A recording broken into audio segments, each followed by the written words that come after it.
Assalamualaikum warahmatullahi wabarakatuh. Alhamdulillah, tidak pernah lisan kita berhenti memuji dan memuji Allah Subhanahu wa taala.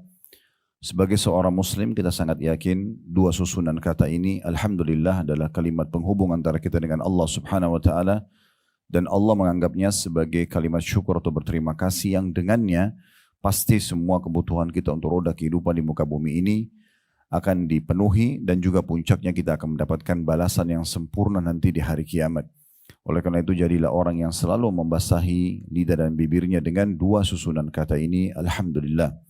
Selanjutnya kita panjatkan salam hormat kita, salawat dan taslim kepada utusan Allah Nabi besar Muhammad sallallahu alaihi wa ala alihi wa sahbihi wasallam, sebagaimana Allah telah mengucapkan salam hormat tersebut bersama malaikatnya, dan juga sebagai niat yang baik untuk mengejar balasan dari salawat yang diucapkan, karena satu kali salam hormat ini akan dibalas dengan 10 rahmat Allah, dan rahmat Allah meliputi pengampunan dosa, peninggian derajat, dan juga pemenuhan segala kebutuhan.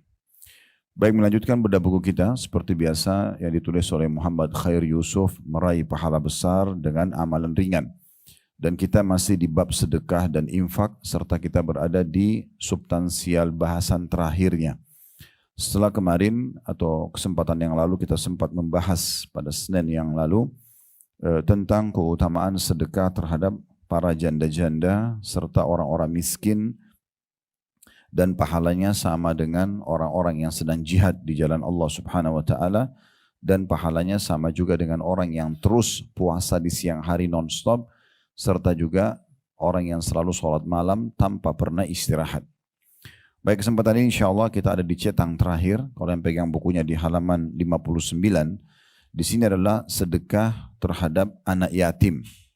Khusus ini dibahas oleh penulis tentang sedekah untuk anak yatim. Seperti biasa saya akan bacakan dulu apa yang ditulis oleh penulis, baru kemudian kita panjang lebar insya Allah akan masuk kepada syarah atau penjelasan tambahan yang butuh kita fahami dan juga terapkan insya Allah dalam kehidupan kita. Di halaman 59 penulis menukil sebuah hadis di situ dari Sahal bin Sa'ad radhiyallahu anhu, dari Nabi SAW beliau bersabda, ana wa kafirul yatimi fil jannati hakadha, wa qala bi asba'ihi as-sabbabati wal wusta. Kata Nabi SAW, aku dan penanggung anak yatim berada di surga seperti ini. Lalu beliau SAW mengisyaratkan dengan jari telunjuk dan jari tengahnya. Hadits ini ada footnote nomor 74 di bawah, tentunya diriwayatkan oleh Bukhari dan Muslim atau muttafaqun alaih. Di situ ditulis oleh penulis kafirul yatim, artinya adalah orang yang menanggung urusannya anak-anak yatim berupa nafkah, pakaian, mengajarkan adab, pendidikan, dan lain-lain. Keutamaan ini diraih oleh seseorang yang menanggungnya dari hartanya pribadi atau harta anak yatim tersebut dengan penguasaan secara syar'i. Di sini kita jelaskan dulu. Nanti akan panjang lebar kita paparkan tentu tentang masalah makna yatim, tapi khusus paragraf ini, itu maknanya adalah bisa Bapak Ibu membiayai dan mensponsori anak yatim dengan harta pribadi. Misal contoh, kita sengaja mencari rumah-rumah yatim misalnya, atau yayasan yang menaungi anak-anak yatim, atau tidak harus lembaga resmi, mungkin ada sanak kerabat yang memang yatim atau tetangga, masyarakat di sekitar kita. Lalu kita sponsori dia. Makna sponsor di sini berarti rutinitas kita untuk memenuhi kebutuhan dia sampai dia mampu. Hanya saja batasannya yatim itu adalah sosok anak yang meninggal sebelum balik, yang meninggal ayahnya dan dia belum balik. Kalau sudah balik tidak dianggap yatim lagi. Dan kalau meninggal ibunya juga tidak dianggap yatim. Anak zina pun tidak dianggap yatim. Karena pemilik sperma itu tidak sah dalam agama Islam. Nah, kalau ibu dan bapak sekalian mensponsori mereka, sengaja mencari tahu tentang kebutuhannya, makanannya, minumannya, pakaiannya, mungkin biaya SPP sekolahnya, transportasi yang dia butuhkan, intinya sampai dia balik. Maka ini berarti masuk dalam hadis ini. Kita akan bersama dengan Nabi SAW di surga, dan saking dekatnya sampai Nabi SAW memberikan isyarat jari telunjuk sama jari tengah. Ini jari yang sangat dekat, cuma dipisahkan sedikit saja. Maka Nabi SAW memberikan isyarat seperti itu. Atau di sini dikatakan mengelola harta anak yatim tersebut dengan penguasaan secara syar'i. Ini kalau seandainya kan yatim itu bisa miskin, bisa kaya. Kalau yatim yang miskin misalnya memang orang tuanya dasarnya miskin. Meninggallah orang tuanya atau terutama ayahnya di sini dimaksudkan. Kemudian tidak ada yang sponsori dia. Itu semua orang tahu. Tapi ada juga yatim yang kaya. Misal 2 orang suami istri kaya raya atau seorang laki-laki yang kaya raya, dia meninggal.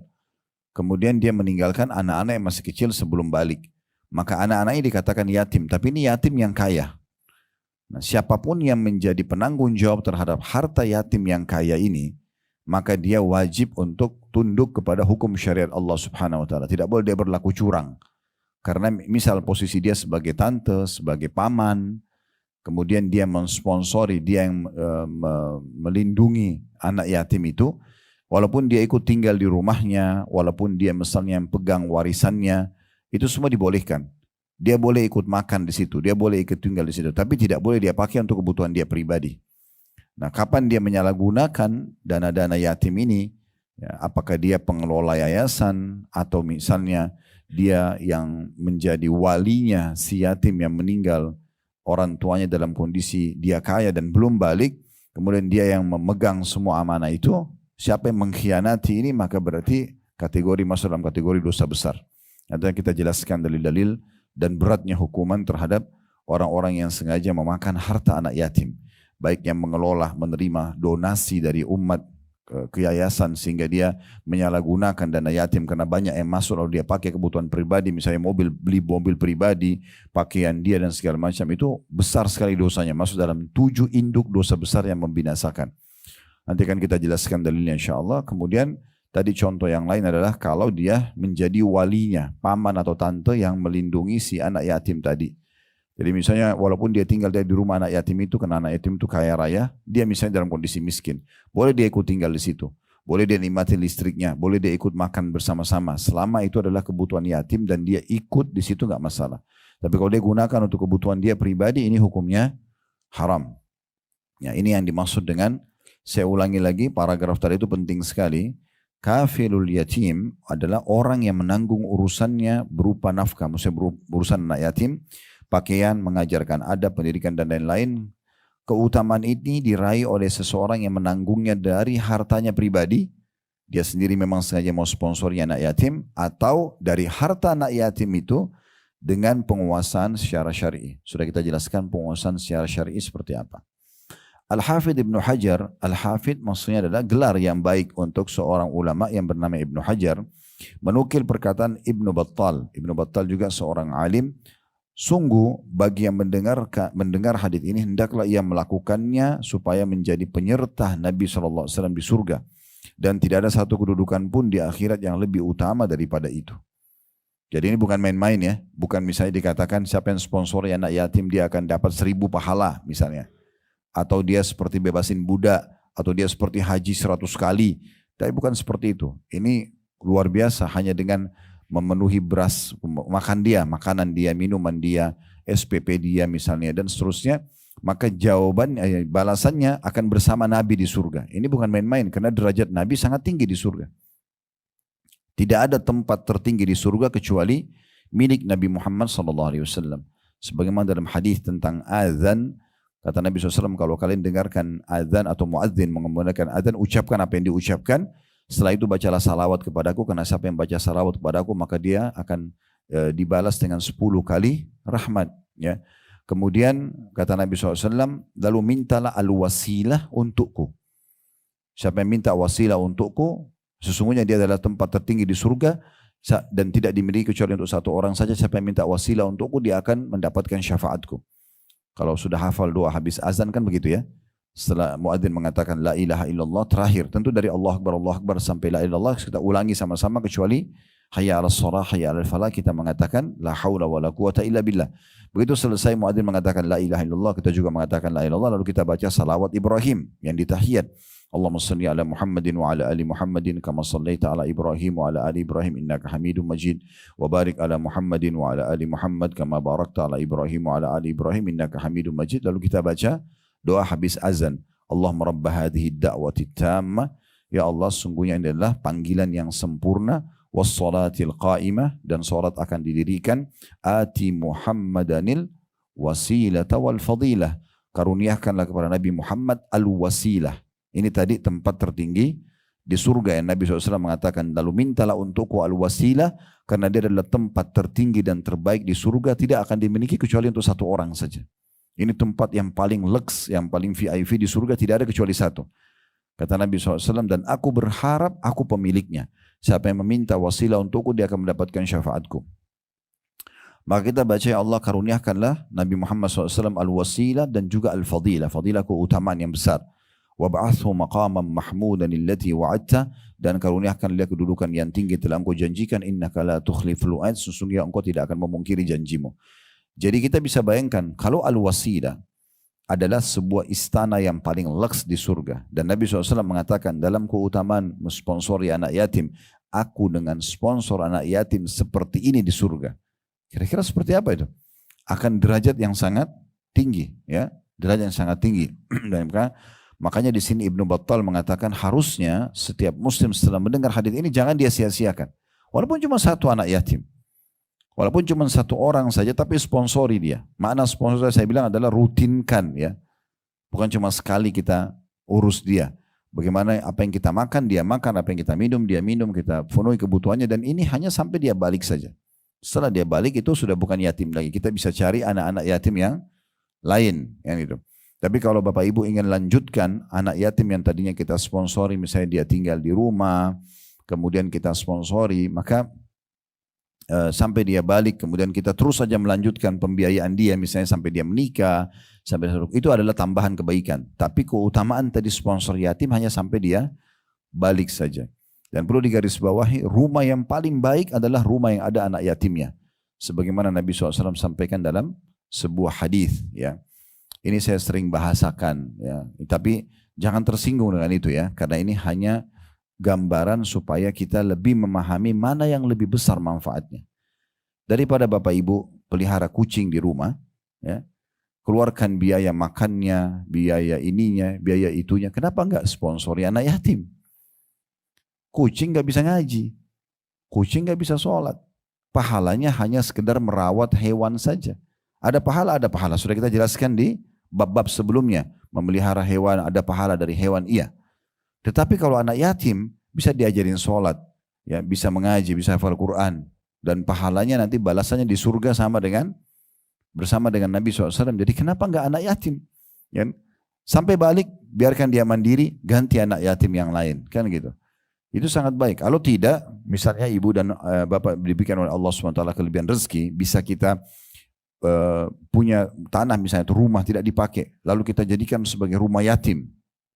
Biarkan di situ mereka tidur. Jadi kayak asramahnya, dididik hafal Quran. Itu lebih bagus juga. Ya. Karena kita sama aja, itu kan rumah kita juga. Tapi tidak tinggal bersama kita aja.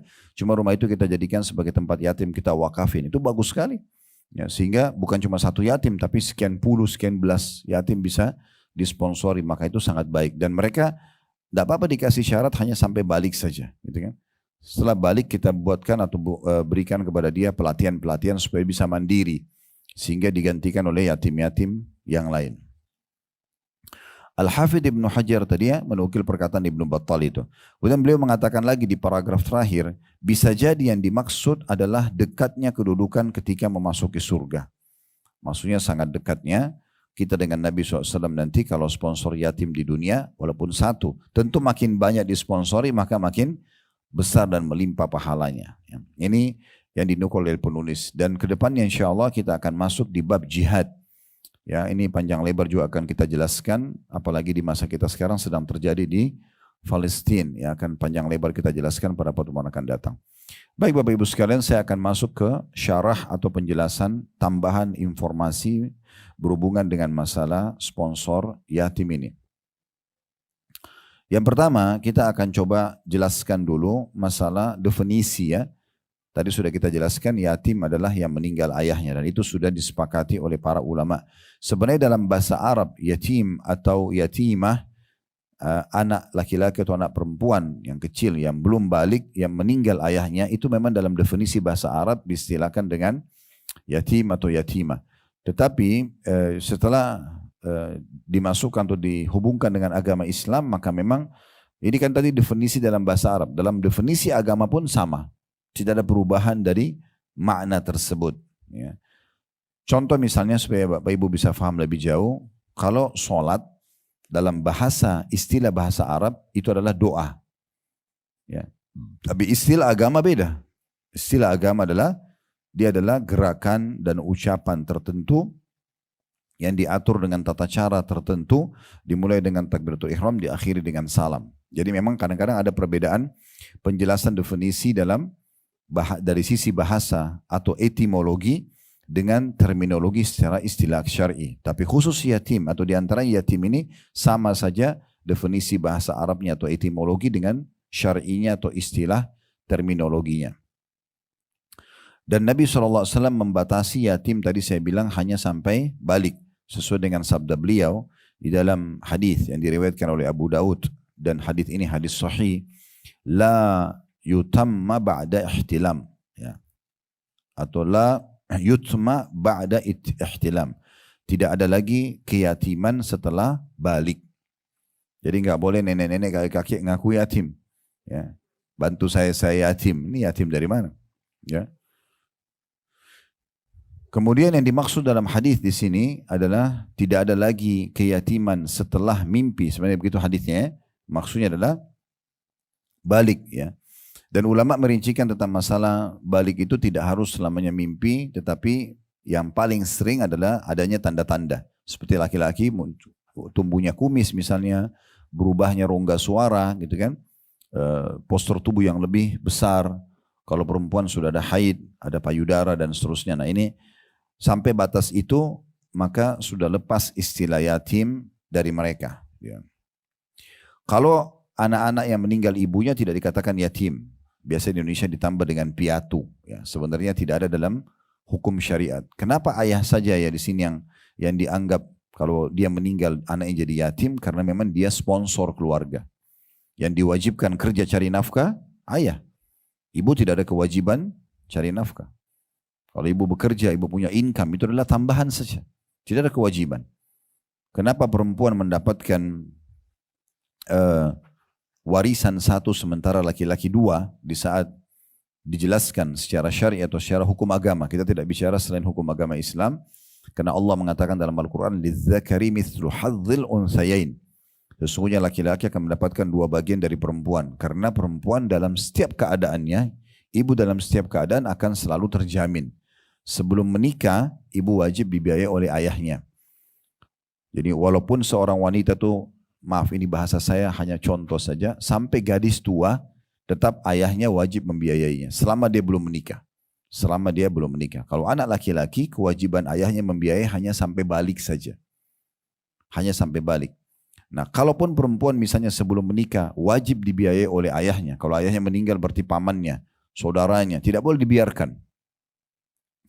Kalau dia sudah menikah wajib dibiayai oleh suaminya. Maka dalam dua keadaan, sebelum nikah terjamin, setelah menikah terjamin. Kan gitu. Itulah yang Allah sebutkan juga agar para wanita bertakwa kepada Allah Subhanahu wa taala, ya, karena Allah menjelaskan dalam kitabnya, ya, Allah telah menjaga mereka. Makna menjaga para wanita ini, ya, adalah Allah jaga keamanan mereka dari sisi kebutuhan sebelum nikah dan juga sesudah nikah. Jadi memang itu sangat penting untuk difahami, karena saya mendengarkan dari beberapa jemaah yang sudah mulai ikut taklim, mereka berkeluh kesah di saat pembagian warisan tetap mereka ngotot untuk laki-laki dan perempuan disamakan. Padahal sebenarnya tidak boleh. Ini zalim terhadap hukum Allah Subhanahu wa taala.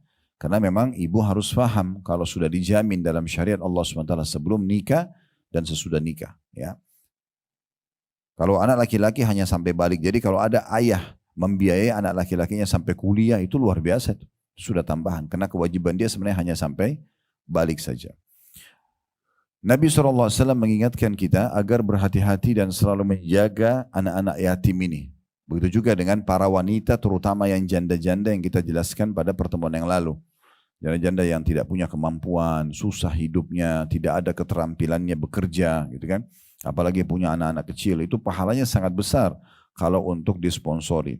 Dan Nabi SAW mengatakan dalam sebuah hadis riwayat Ibnu Majah, dan hadis ini dihukumi sahih oleh An-Nawawi dan juga Albani, Allahumma inni kata Nabi SAW, Allahumma inni uharriju haqqad da'ifaini al-yatimi wal mar'ati.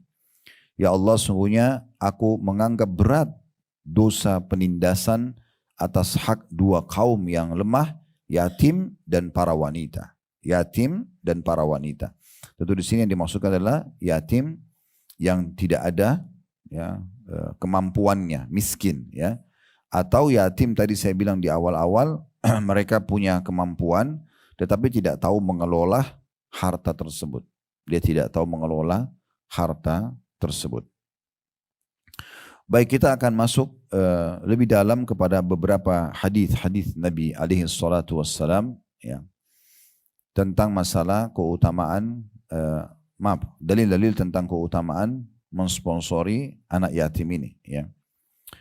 Di antaranya adalah hadis Nabi SAW yang baru tadi kita bacakan, ana wa kafilul yatimi fil jannati kahatain. Jadi ini lafadznya agak berbeda. Kalau tadi kan saya dengan sponsor anak yatim, ya, dalam buku kita itu lafadz hadisnya, ya, saya dan sponsor anak yatim di surga seperti ini. Namun di sini ada lafadz lain, kemudian dikatakan qala syakka Sufyan fil wusta awillati yalihil ibham. Namun saja dalam riwayat ini Sufyan sempat ragu apakah Nabi SAW merapatkan jari tengah dengan jari telunjuk atau jari telunjuk dengan ibu jari. Maksudnya ada lafadz lain yang Nabi SAW bisa saja begini, bilangnya dekatnya seperti ini di surga, atau Nabi kasih isyarat dekatnya seperti ini. Ya. Tapi ini lafadz lain yang bisa dijadikan sebagai pegangan.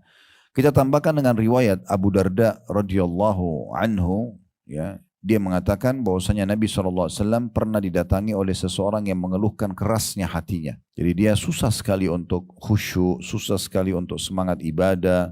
Ya, seperti kita misalnya tiba Ramadan, insya Allah besok semoga Allah mudahkan kita bisa menyelesaikan Ramadan dengan penuh iman, ilmu dan amal saleh.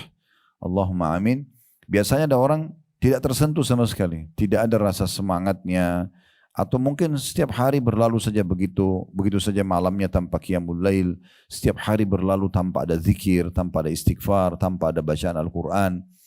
Maka itu berarti hatinya keras, karena dia seperti orang yang tidak terdorong untuk memiliki aset dan amal yang dia akan membahagiakan dia di akhirat, dan dia tidak faham itu, sehingga dia lalaikan banyak waktunya. Maka ada seseorang mengeluh itu kepada Nabi SAW, lalu Nabi SAW menyarankan dia, ayatuhibbu ayyalina qalbuk wa tudrika hajatuka,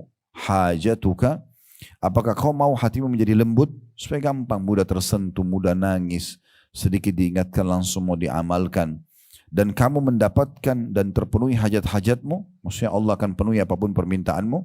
Tentu orang ini mengatakan iya. Lalu kata Nabi SAW, irhamil yatim. Nasihat yang pertama Nabi adalah kasihanilah, perhatikanlah, ya, penuhilah kebutuhannya anak-anak yatim. Ya, ternyata dengan memenuhi kebutuhan mereka itu bisa melunakkan hati kita, yang akhirnya membuat kita ini jadi rajin untuk beribadah. Kemudian beliau mengatakan, menambahkan wamsahu ra'sahu, dan usap kepalanya, rambutnya. Dalam riwayat lain, setiap kali seseorang mengusapkan kepala yatim, maka berapa helai rambut yang terlewatkan oleh tangannya, tersentuh tangannya, maka dia akan dicatatkan pahala. Ini sebenarnya bentuk kasih sayang, ya. Jadi setiap ketemu anak yatim dielus kepalanya, ya. Sampai sebagian ulama salaf itu khusus mendatangi tempat-tempat yatim dan menemui mereka hanya untuk memenuhi makanannya dan mengelus kepalanya. Karena setiap helai rambut satu pahala, itu kan besar sekali. Ini berarti menunjukkan bentuk kasih sayang. Sunnah Nabi SAW mengusap kepala mereka. Wa at'imhu min ta'amik, dan berikanlah makanan dari makanan yang kau makan. Ya, ada orang kan sebagian mungkin dia berbagi makanan, Bapak Ibu sekalian, tapi makanan bekas atau makanan yang levelnya tanda kutip di bawah level makanan dia. Nah, ini tidak maksimal dalam bersedekah. Maksimal dalam bersedekah, Bapak Ibu makan makanan misalnya di satu restoran, anggaplah restoran itu bintang 5, restoran yang enak, atau anggaplah makanan itu sangat enak, membuat Anda puas, Coba beli porsi yang sama, ya, jumlah yang sama, maksudnya saya lauknya, porsi nasinya dan segala macam, lalu berikan kepada tukang parkir, berikan kepada orang miskin di jalan. Nah itu memberikan makanan sekelas makanan yang kita makan itu maksimal dalam bersedekah. Jadi di sini ingat pesan Nabi SAW ya, 3, kasihanilah anak yatim itu, rahmati mereka. Maknanya perhatikanlah mereka, cari mereka, ya, cari tahu tentang mereka, kemudian bantu kebutuhannya dan seterusnya. Kemudian usaplah kepalanya dan berikanlah dari makanan yang kamu makan. Yalinu qalbuka wa tudriku hajatuk. Maka pasti kata Nabi SAW, hatimu akan lembut dan akan dipenuhi hajat-hajatmu. Hatimu akan lembut dan akan dipenuhi hajat-hajatmu. Oleh karena itu salah satu poin yang sangat baik kalau misalnya Bapak Ibu punya hajat yang kira-kira menurut ibu dan bapak belum terpenuhi. Apa saja? Cari anak yatim, sponsori mereka. Sudah jelas Nabi SAW menjamin akan terpenuhi ya, kebutuhan-kebutuhan kita. Maka ini poin penting. Kalau seandainya bertemu antara yatim, sudah yatim, kemudian miskin, maka kita dapat 2 pahala di situ. Sponsor yatimnya dan kemiskinannya. Nah, masuk dalam hadis yang kita pelajari yang lalu ya, tentang masalah janda dan orang miskin yang kata Nabi SAW, as-sa'i alal armalati wal masakin. As-sa'i sudah kita jelaskan yang lalu, seperti kalau Bapak Ibu lagi umroh kan ada sa'i antara Safa dan Marwah ya. Apa itu sa'i? Berjalan dengan susah payah untuk mencapai target, itu namanya sa'i. Nah kata Nabi SAW, as-sa'i alal armala. Sengaja orang mencari janda-janda yang tidak mampu dan sulit, dan juga orang-orang miskin, kal mujahidi fisabilillah. Pahalanya sama dengan orang yang sedang jihad di jalan Allah. Wa kalladhi yasumun nahara wa yakumul lail. Dan seperti orang yang sedang berpuasa di siang hari non-stop, puasa selama setahun penuh. Selama ibu dan bapak sponsori yatim dan cari orang-orang miskin ini, serta juga janda-janda yang tidak mampu ini, maka sama kita puasa terus panjang hari selama kita sponsori dia. Misalnya ibu dan bapak kasih uang, ini loh berasnya rumah anak yatim ini dari saya saja, atau listriknya, atau apa saja, sebulan, untuk sebulan ke depan. Berarti setiap hari seperti kita puasa non-stop selama 1 bulan tersebut. Dan juga selalu seperti orang yang sholat malam tanpa tidur. Itu diriwayatkan oleh Bukhari dan Muslim. Jadi memang pahalanya sangat besar. Nah kalau yatim tadi itu orang kaya, sebagaimana tadi saya sudah bahasakan, kita tinggal mengelola hartanya dengan baik. Kalaupun kita menjadi walinya. Ya, tapi ini jarang sekali terjadi tentunya ya.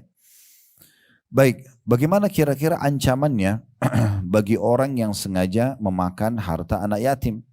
Ya, memakan harta anak yatim ini bisa saja dengan yang diamanahkan ke dia. Ini ya saya titip buat anak yatim ya di yayasan dia misalnya. Kebetulan dia ketua yayasan, kemudian dia tidak mengalokasikannya. Misal dari 100 juta uang yang masuk, dia cuma cairkan 10 juta, 90 juta dipakai sama dia. Perbaiki rumahnya, misalnya beli mobil, apalah, atau dia untuk dia, kebutuhan dia. Maka itu berat sekali ya, ini besar sekali dosanya, nanti akan kita jelaskan insya Allah dalilnya. Begitu juga dengan orang yang tadi diamanahkan anak yatim yang kaya, dia menjadi walinya, kemudian dia menyalahgunakan penggunaannya. Dia penuhi kebutuhan anak itu, misalnya anak yatim itu dikasih uang sekolahnya, di bajunya, dia urus sebagai tantenya, sebagai pamannya, tapi mayoritas harta di rekening si yatim ini, yang ditinggal sebagai warisan, dia yang pakai.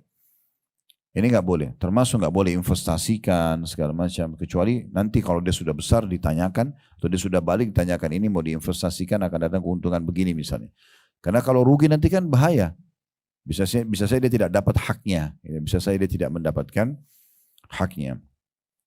Kita bisa lihat dalam surah Al-An'am ayat 152 dan Al-Isra ayat 34. Al-An'am surah nomor 6 ayat 152, Al-Isra ya juga ayat 34. Al-Isra surah nomor 17 ya. Jadi surah nomor 6, Al-An'am 152 dan Al-Isra surah nomor 17 ayat 34. Allah Subhanahu wa taala berfirman, "Wala taqrabu malal yatimi illa billati hiya ahsanu hatta yablugha ashuddah." Dan jangan pernah kamu dekati harta anak yatim kecuali dengan cara yang lebih bermanfaat hingga sampai ia dewasa. Kata Syekh Abdul Rahman As-Sa'di rahimahullah, salah satu ulama terkenal dalam ilmu tafsirnya, mengatakan, dan janganlah kamu dekati harta anak yatim dengan memakannya atau menukarnya dengan bentuk yang menguntungkan kamu.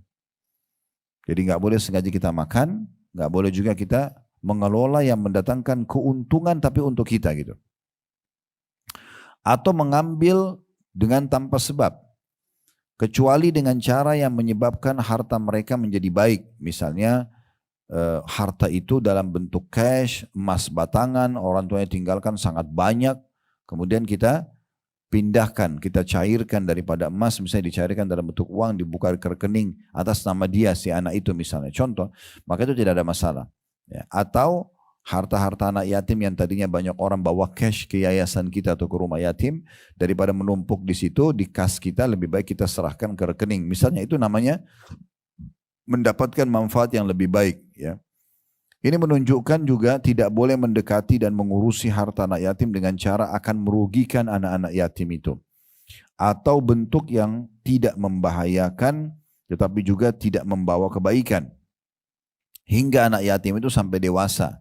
Sudah mulai lurus pemahamannya, tahu mengatur hartanya, maka jika dia sudah dewasa maka hartanya diserahkan kepadanya sepenuhnya. Tanpa minta upah. Tanpa minta upah. Tidak boleh bilang, oh saya kan sudah pegang harta kamu ini 15 tahun. Sekarang kamu sudah balik, saya minta upahnya. Kalau memang dari awal mau minta upah, jangan urus. Karena ini memang sumber pahala. Ya.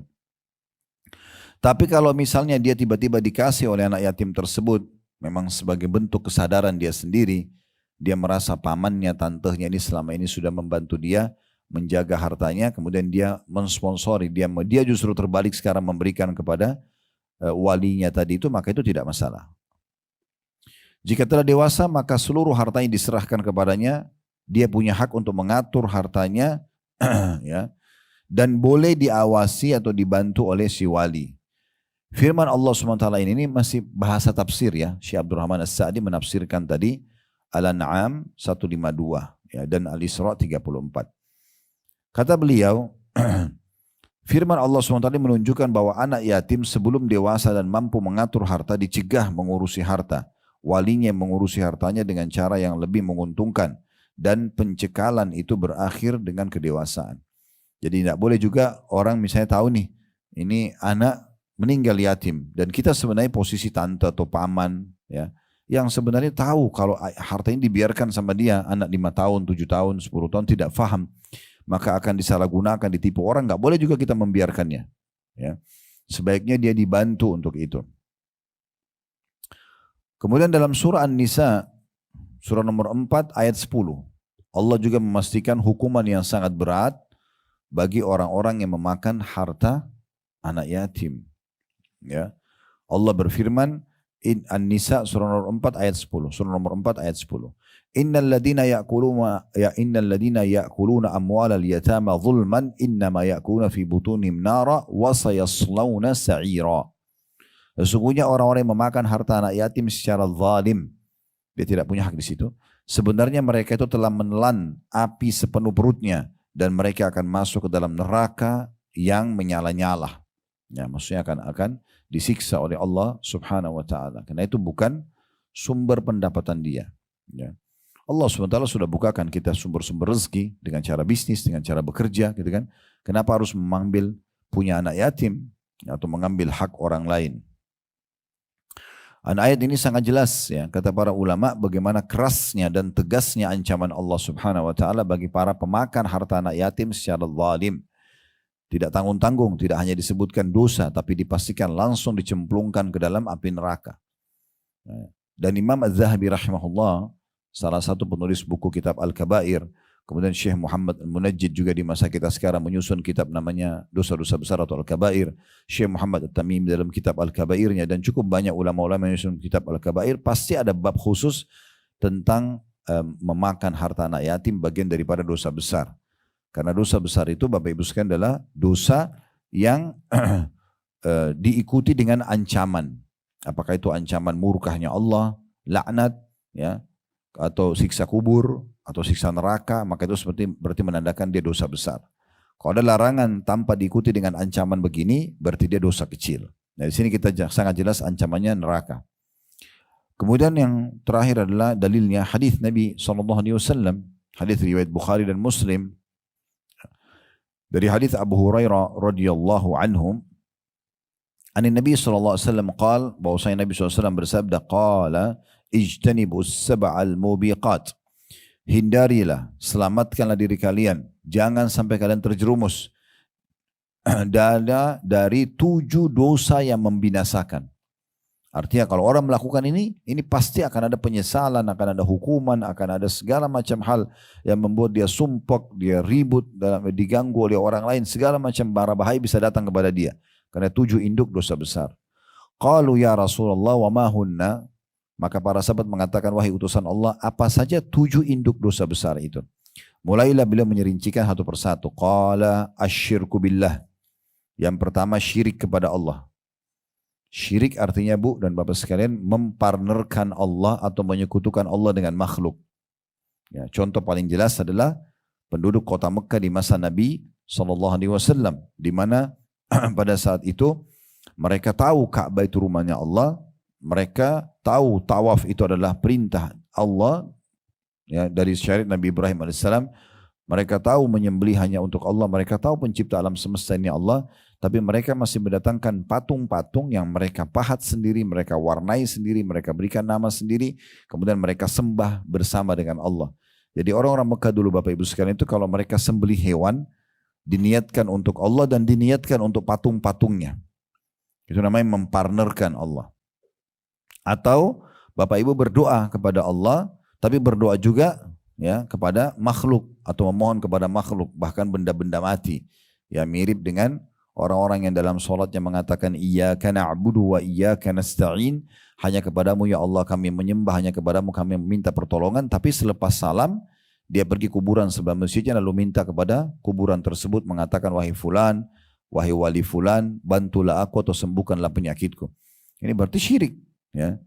Kata Imam Nawawi rahimahullah, kalau seandainya ada orang yang minta-minta ke kuburan, ya, maaf, saya heran melihat orang-orang yang minta di kuburan ya, pada si mayit, padahal sebenarnya dia tahu dalam kuburan itu adalah manusia biasa seperti dia, tapi yang sudah jadi tulang berulang, tidak akan bisa memberikan manfaat dan mudarat kepadanya.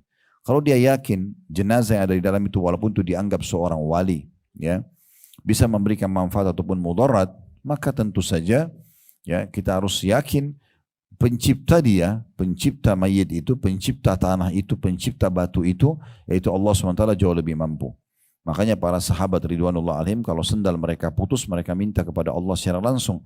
Sesuai dengan sabda Nabi SAW, mintalah kepada Tuhan kalian apa saja sampai kepada tali sendal kalian yang putus. Ya. Jadi memang kita harusnya minta kepada Allah Subhanahu Wa Taala dan jangan mempartnerkan Allah dengan makhluknya. Ini perbuatan syirik bahaya sekali. Ya. Ini hati-hati sekali jangan sampai kita melakukan syirik. Masuk dalam syirik ini juga Bapak Ibu sekalian hati-hati dengan tatayur ya, menggantungkan nasib sama benda. Ya.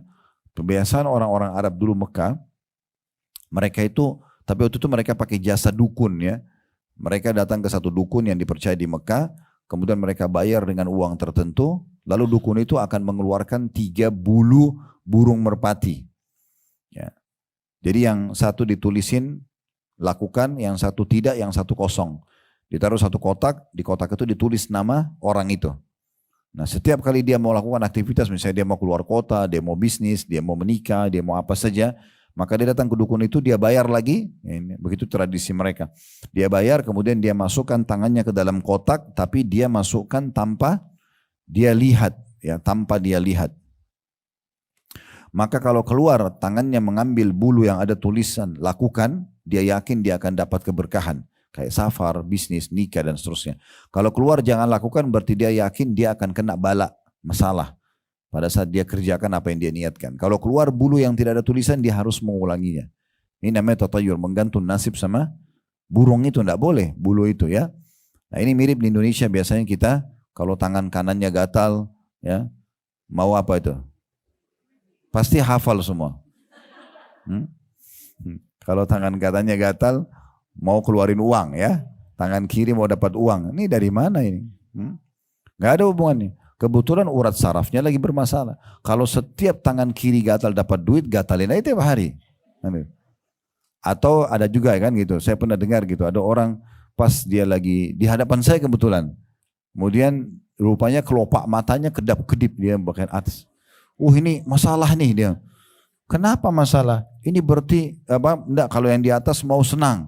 Kalau yang di bawah berarti mau sedih. Ini biasanya ada berita kematian, ada berita musibah.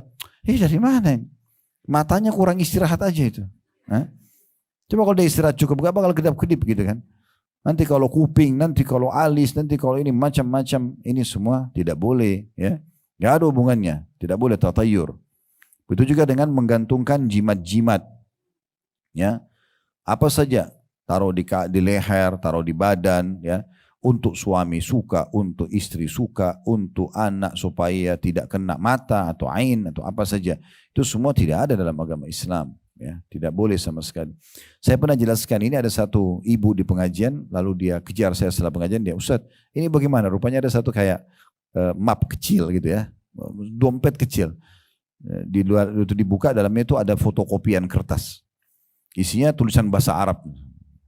Ibunya juga tidak tahu. Saya tanya, ibu tahu artinya? Enggak. Saya buka, saya sudah tahu ini. Pasti ada kata-kata di situ ya. Cuma tulis dalam bahasa Arab, cuma bahasa Indonesia. Ya, siapa yang menaruh ini di dompetnya atau di rumahnya, maka tidak akan diganggu orang, tidak akan apa dan segala macam. Termasuk dalamnya ilmu kebal dan seterusnya. Ya, makanya saya sarankan ibu-ibu juga, kalau maaf ini saya pernah soalnya berapa kali dapati sama ya kasusnya di rumah kami sendiri. Jadi kalau ada PRT atau pembantu rumah tangga atau asisten rumah tangga kita baru masuk, ibu bahasakan. Nanti kalau di sini, di rumah ini, kerja dengan baik, akan dapat haknya. Jadi tolong nggak usah bawa-bawa ya apapun jimat-jimat dari kampung sana. Kenapa? Rata-rata mereka bawa itu biasanya. Hanya untuk supaya majikannya suka segala macam. Nah jimat itu ada jinnya, ada dukun, ada syaitannya. Itu berbahaya gitu kan. Jadi banyak hal yang seperti itu. Saya juga pernah diundang waktu itu di salah satu negara, saya nggak usah sebutin. Pokoknya di situ banyak sekali TKI kita ya, TKW kita terutama. Saya ajarin ruqyah syariah, pengobatan ruqyah supaya bisa lepas dari sihir, dari mimpi buruk dan segala macam. Tapi sebelumnya saya bilang, tolong panitia keliling dulu, kumpulin apapun jimat atau benda-benda pernah dikasih. Itu banyak sekali, satu kresek besar. Ya minyak wangi kecil, ya kain, ya apalah yang dijahit-jahit, tasbih kecil dan segala macam. Tapi bukan untuk berzikir tasbihnya, tapi untuk memang jadi jimat, sudah di mantra-mantrain dan segala macam. Nah, ini berbahaya sekali dan sekian banyak contoh-contoh dalam masalah ini yang harusnya kita hindari. Ya, makin kita murnikan tauhid kita kepada Allah, maka makin baik. Ya, Nabi Muhammad SAW itu, Bapak Ibu sekalian, kalau di depan pasukan musuh yang sudah di medan perang, beliau tidak gosok badan sahabat supaya kebal misalnya. Kan Nabi bisa saja ya. Atau kasih kain yang Nabi sudah tiupin nanti jadi kebal. Nah, Nabi bahkan mengatakan, Kumu ila jannati rabbikum. Ayo berdiri sekarang berperang menuju ke surga Tuhan kalian. Disuruh mati.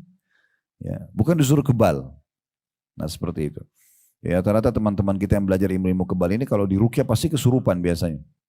Umumnya ya, saya tidak katakan semua.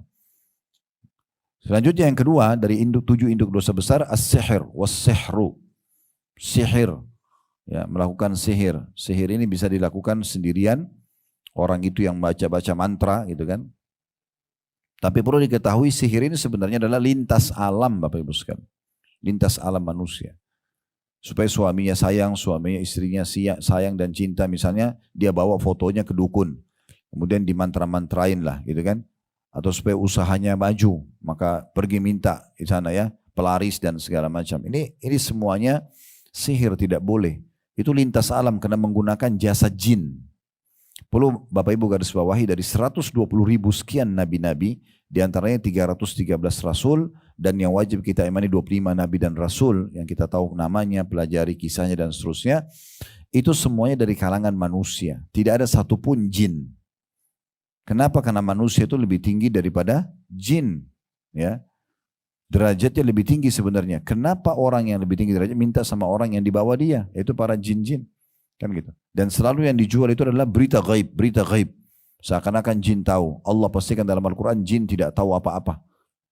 Jin tidak tahu apa-apa. Jadi jangan mau ditipu sama mereka. Termasuk dari para penyihir-penyihir sendiri, mereka ditipu oleh para jin-jin tersebut. Jadi nggak perlu. Lalu bagaimana caranya? Maka tidak usah lintas alam. Di alam kita saja. Sekarang kalau saya mau buat istri saya suka sama saya, apa yang saya lakukan? Sederhana kok.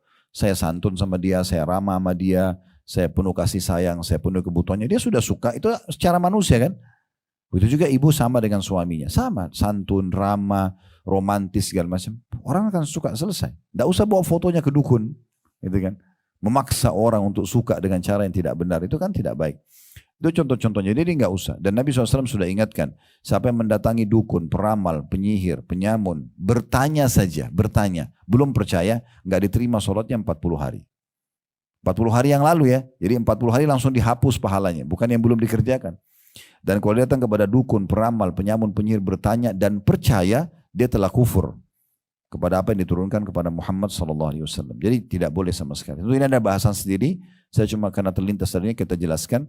Dan yang ketiga, waqatlun nafsi allati haramallahu illa bilhaq. Membunuh jiwa yang dilarang kecuali dengan benar. Jadi sama sekali kita nggak boleh membunuh kecuali dengan syariat Allah Subhanahu wa taala. Misalnya kita diserang orang, kita membela diri lalu kita terpaksa membunuhnya, atau di medan perang, atau pemerintah menghukum mati para pelaku kriminal yang memang wajar ya dihukum mati misalnya. Maka ini ya dibolehkan, tapi kalau bunuh orang tanpa sebab ini termasuk induk dosa besar.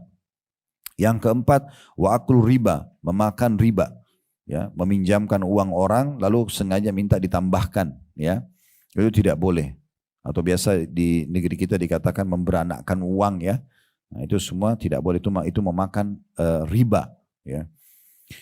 Jadi ada dua jenis investasi Bapak Ibu sekalian. Ada investasi yang kita boleh mengambil keuntungan dengan dua sistem, mudharabah dan murabaha.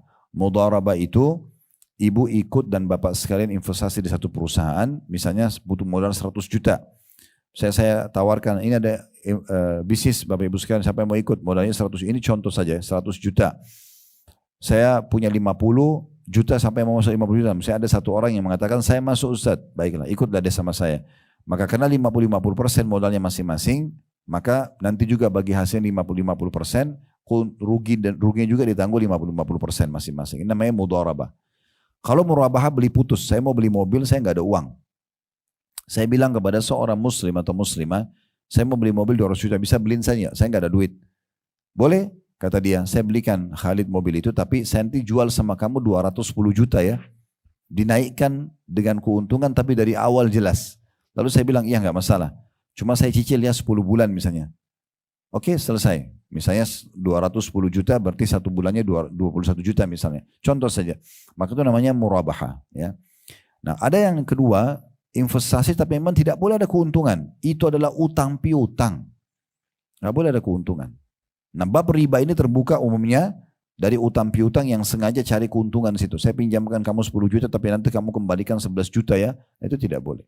Itulah memakan riba ya, di antaranya itu. Selanjutnya yang keenam adalah, yang kelima, memakan harta anak yatim. Wa akulu malal yatim, ini saksi bahasan kita. Yang keenam, wattawalli yaumaz zahfi, lari dari kancah peperangan. Jadi salah satu yang tidak boleh bagi seorang muslim adalah lari dari kancah peperangan. Kalau sudah bertemu dengan musuh, nggak boleh kita lari. Kita harus menghadapi mereka, mati syahid, mulia atau menang. Yang terakhir, yang ketujuh adalah waqadhful muhsanatil mu'minatil ghafilat, menuduh wanita yang baik-baik yang lalai berbuat zina. Ya, biasanya ada orang begitu karena dia tidak suka dengan seorang muslimah, maka yang terjadi adalah dia sengaja yang menuduhnya, ya, memfitnahnya kalau dia sedang melakukan perselingkuhan, padahal sebenarnya tidak. Ini pernah terjadi di masa Nabi SAW. Ubaidillah atau Abdullah bin Abi Salul, ya, pemimpin orang munafik, dia yang menuduh Aisyah radhiyallahu anha, istri Nabi SAW, berzina dengan Safwan. Padahal sebenarnya ini fitnah, tidak benar. Dan Allah kekalkan pembelaan itu dalam surah An-Nur. Allahu a'lam. Kita terus berdoa kepada Allah Subhanahu wa taala, semoga seluruh amal saleh yang pernah kita kerjakan, yang sedang kita kerjakan, yang akan kita kerjakan sampai menjelang ajal datang nanti diterima dengan pahala yang sempurna, dan semoga Allah panjangkan umur kita di atas ketaatan kepadanya, kesempurnaan iman, kesempurnaan ilmu, kesempurnaan amal saleh, dan juga Allah maafkan semua kesalahan-kesalahan dan dosa-dosa yang pernah kita lakukan, besar ataupun kecil.